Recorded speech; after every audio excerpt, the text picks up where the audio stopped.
তাদের অনেক ধন্যবাদ।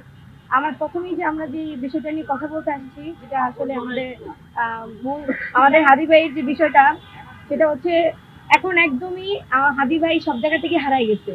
প্রথমে দেখি যে অনেকদিন দেখলাম যে আমার ভাই হচ্ছে ট্রেন্ডে আসছে, সবাই মোটামুটি হাদি ভাইকে নিয়ে কথা বলতেছে, এখন সবাই স্টপ হয়ে গেছে। ইনশাল্লাহ আমাদের সংগঠন থেকেও সবাই বলবে, এমনকি আমাদের এই সংগঠনটার মূল উদ্দেশ্যই হচ্ছে হাদি ভাইকে অনুসরণ করে আমরা আগাই যাব।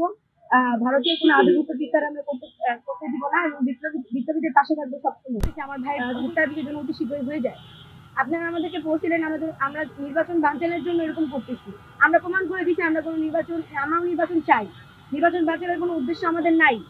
আর আপনারা প্রমাণ করেন যে আপনারা হচ্ছে আমাদের হাদি হত্যার বিষয়টা করতে চান, এমনকি দেশের যে সংস্কারগুলো আমাদের মানে হচ্ছে না, বা আমাদের যে আকাঙ্ক্ষাগুলো, যে সংস্কারগুলো আমাদের প্রয়োজন, আপনারা দয়া করে সেই দিকগুলো একটু খেয়াল রাখবেন। আরেকটা বিষয় হচ্ছে শহীদ ভাইদের এবং যেই শহীদের যে পরিবারগুলা, আমাদের জুলাই আন্দোলনে যে শহীদ ভাইরা মারা গেছে, তাদের হত্যার বিচার এখন আমরা কথা ছিল নতুন সরকার আসার পরে, সে বাস্তবায়ন আমরা দেখতে পাচ্ছি না। আমরা সরকারের কাছে আহ্বান করব, আমরা নতুন সরকারকে গ্রহণ করে নিচ্ছে, এবং আমরা চেষ্টা করব তাদেরকে যথেষ্ট পরিমাণ সহায়তা করার। কিন্তু তারা যদি আমাদের কথাগুলো বা আমাদের সংস্কারগুলো, আমাদের আকাঙ্ক্ষাগুলোকে না দেখে, সেদিকে আমরা মানে বাংলাদেশি হিসেবে একদমই হতভাগা বলা যায়। যে সরকার আছে সে সরকার আমাদের মানে কোনো রকম কোনো আকাঙ্ক্ষা পূরণ করে না। তা আমি আমাদের নতুন যে সরকার, নতুন যে প্রধানমন্ত্রী, সবার কাছে একটা অনুরোধ করবো, আপনারা দয়া করে আমাদের যে মানে সংস্কারগুলো প্রয়োজন, যে অন্তর্বর্তীকালীন সরকার আমরা পাই নাই, আপনারা নির্বাচিত সরকার, এমনকি যে আমরা অন্তর্বর্তীকালীন কিন্তু সরকার নির্বাচিত ছিল না, আপনারা নির্বাচিত সরকার, আপনাদেরকে জনগণ সিলেক্ট করছে। তো আমরা আশা করব আপনারা হচ্ছে আমাদের জুই ফ্যামিলি এবং জুলাই যোদ্ধাদের যে অগ্রাধিকারগুলো, সেগুলো থেকে তাদেরকে বঞ্চিত করবেন। কোথায় কিভাবে দুর্নীতি হচ্ছে, বাংলাদেশের কোথায় কোন জায়গায় কাকে গুম করা হচ্ছে, কাকে খুন করা হচ্ছে, আপনারা এই দিকে একটু ফোকাস দিলে আমার মনে হয় সেদিকে আমাদের অনেক ভালো হয়। নিজের সংস্কারটা সবার আগে প্রয়োজন। সরকার বিরোধী তারা কোনো পোস্ট করতে চায় না, আমরা জানি।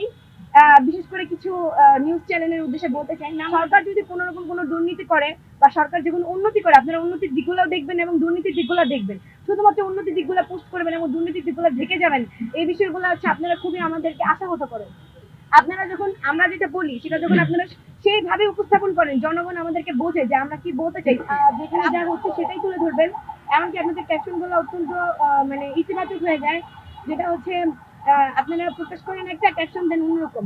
অনেক সময় হয় কি যে বাঙালিরা হচ্ছে তারা পুরোটা ভিডিও দেখে না, ক্যাপশনটাই পড়ে।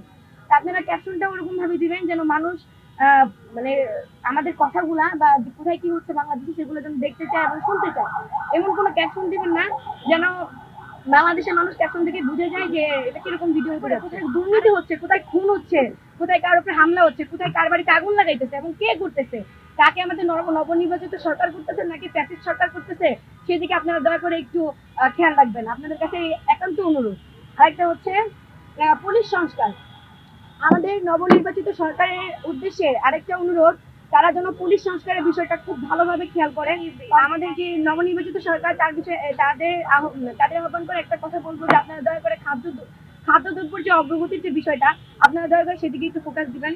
কারণ হচ্ছে আপনারা জানেন যে বাংলাদেশে যে মানুষ আছে তার মধ্যে মধ্যবিত্ত, নিম্ন মধ্যবিত্ত ফ্যামিলি, তারা হচ্ছে আদার্স ফলগুলো না খাইতে পারলেও একটু লেবু শরবত খায় ইফতারের সময়। সেই লেবু যদি এখন ফলের মতো হয়ে যায়, তখন দেখা যাবে কি পানি ছাড়া তারা লেবু শরবতটা খাইতে পারবে। আমাদের দেশে রমজান মাসটা আসে হচ্ছে ব্যবসায়ীদের জন্য, কাপড় ব্যবসায়ীদের জন্য, তাদের যে একটা মানে দাম দাম শুনে মনে হয় কি 11 মাসে এত দাম হয় না, এই রমজান মাসে যে দামটা হয়। আমি আবারও আহ্বান করতেছি আমাদের সরকারের, নবনির্বাচিত সরকার, যে আপনারা সব দিক দিয়ে খেয়াল রাখবেন, বিশেষ করে খাদ্যদ্রব্যের দিকে, পুলিশ সংস্কারের দিকে, এবং কি মিডিয়া ভাইদের আপনাদের উদ্দেশ্যে আরেকবারও বলতেছি যে আপনারা দয়া করে, সেটা যদি সরকারও লাগায় দেন, আমি যদি বিএনপিকে উল্লেখ করি যে অনেক মিডিয়াকে আমি দেখতেছি যারা বিএনপির বিরুদ্ধে এখন কিছু বলতে চায়। আপনাদের ভয়টা কিসের যে আপনাদেরকে এসে বিএনপি কি করবে, আপনারা সেটা প্রকাশ করবেন যে বিএনপি আমাকে হুমকি ধমকি দিচ্ছে, আপনারা সেটা প্রকাশ করবেন। আপনাদের যদি কেউ মানে সঠিক নিউজ প্রকাশের জন্য কেউ হুমকি দেয়, আপনারা সেটা প্রকাশ করবেন যে আমি একটা আমরা একটা সঠিক নিউজ প্রকাশ করতে যাচ্ছি, এবং কি সেটার জন্য আমাকে হুমকি ধমকি দিতেছে। এটা যদি আপনারা আমাদেরকে জানান, আমরা আপনাদেরকে সহযোগিতা দেওয়ার চেষ্টা করবো। আমি হচ্ছে এই এই বিষয়গুলো আপনাদেরকে আত্মপ্রকাশের দিন আর কোনো বিষয়ের কথা না বলি। আপনাদেরকে অনেক ধন্যবাদ। বাকিটা আমাদের